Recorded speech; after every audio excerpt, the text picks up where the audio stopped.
Bonjour, bonsoir, ici Tammy Cabage. Alors, j'ai reçu une question assez intéressante que je vais vous lire de suite. Donc, le thème de cette vidéo, c'est faut-il payer des fortunes pour se former et réussir financièrement?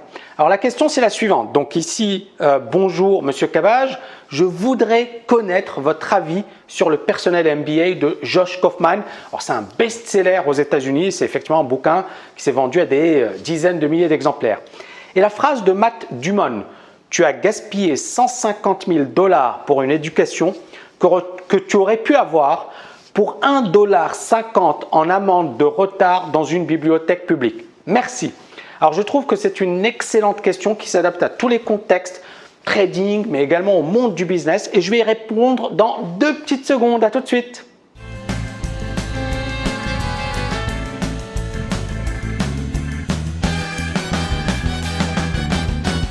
Petit 1, donc on peut apprendre énormément par soi-même à travers des livres, à travers l'internet. C'est le cas par exemple de la chaîne YouTube de la TKL. On a énormément de contenu gratuit, de qualité, et je pense que le contenu gratuit, j'ai même pas peur de le dire, le contenu gratuit de la TKL dépasse de loin le contenu payant que vous allez trouver chez de nombreuses écoles payantes. Maintenant, il faut se poser les bonnes questions. C'est le numéro 2, il faut se poser les bonnes questions.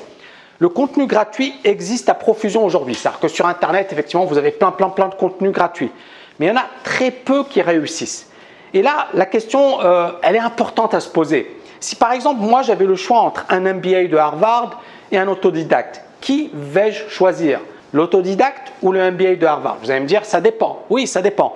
Mais le MBA de Harvard, je sais que le gars, il a bossé dur, il a un potentiel, il a un bon niveau et qu'effectivement, s'il a un MBA de Harvard, c'est que ce n'est pas un nul. Il a travaillé dur pour obtenir son diplôme. Au-delà de mon cas personnel, on va prendre un diplômé de Harvard. Il va probablement payer 150 000 $, mais au bout de 2 ans, il a un job qui lui rapporte 150 000 $ par an, minimum. On a même des MBA de Harvard qui vont gagner beaucoup plus. Un autodidacte, ok, il va consacrer 2 années, 3 années d'études. Il va payer 0. Mais est-ce qu'il est sûr d'avoir 150 000 $ par an? Est-ce qu'il est sûr d'avoir une rémunération si importante? Donc encore une fois, posez-vous les bonnes questions. Quand j'investis, c'est pour avoir un retour sur investissement. On pense qu'effectivement, c'est facile de trouver de l'information à droite, à gauche, mais est-ce que c'est vraiment le cas? La question, je vous la pose. Et je vais répondre à la question dans ce point 3, le numéro 3. Il ne suffit pas de lire des bouquins. Les bouquins, c'est super important. Moi, je lis énormément de bouquins, mais ce n'est pas ce qui vous permettra d'atteindre la performance maxi. Et j'ai moi-même appris pas mal dans mon coin. J'ai beaucoup été autodidacte. J'ai appris sur pas mal de thèmes. Donc, je pense être autodidacte sur pas mal de dimensions.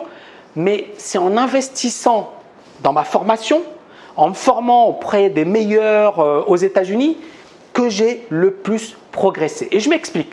Si vous avez un excellent professeur, l'avantage, c'est quoi? C'est qu'il va vous permettre d'aller droit au but, de ne pas perdre de temps et d'aller beaucoup plus vite et de réaliser vos objectifs beaucoup plus rapidement.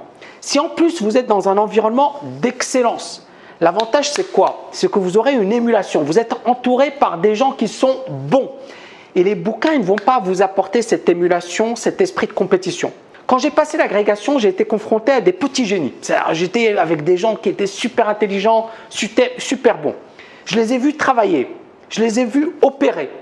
J'ai vu leur motivation, leur persévérance et je peux vous assurer que ça m'a motivé à travailler double, à fournir des efforts et à dépasser toutes mes limites. Pourquoi? Parce qu'effectivement, quand vous voyez des gens qui sont aussi bons, aussi motivés, aussi travailleurs, vous vous dites « Ok, je pensais que j'étais bon. » Et moi, personnellement, je pensais que j'étais bon. Mais là, je me suis retrouvé face à des gens bien meilleurs. Et ces gens bien meilleurs m'ont poussé à sortir de ma zone de confort, à me dire « Ok, tu pensais que tu étais bon, mais tu ne l'es pas assez. Tu peux être encore meilleur. » Et c'est ça ce que m'a apporté le fait de travailler dans un environnement d'excellence. Donc étudier à Harvard, ce n'est pas le fait de payer, ok, c'est super, mais c'est ce que ça va vous apporter. C'est-à-dire que la personne qui passe par Harvard peut exploser, peut avoir une carrière bien plus intéressante. Elle peut même créer son business et faire et réussir de bien plus belle manière qu'un autodidacte. Et beaucoup de gens, effectivement, ne le comprennent pas. Ça ne veut pas dire que vous êtes obligé de faire des études. Mais ça veut dire que si vous passez par le bon environnement, si vous êtes bien entouré, si vous apprenez un max, vous serez encore plus efficace.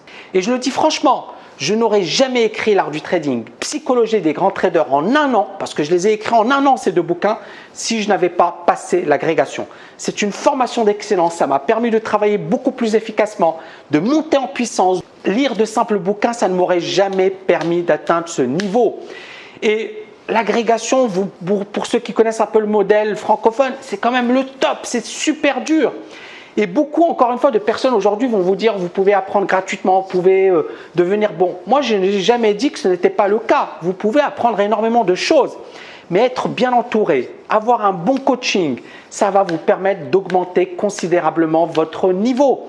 Avant la TKL, il y avait j'ai d'ailleurs beaucoup d'étudiants qui, avant de rejoindre la TKL, avaient fait du trading pendant 15 ans, 20 ans.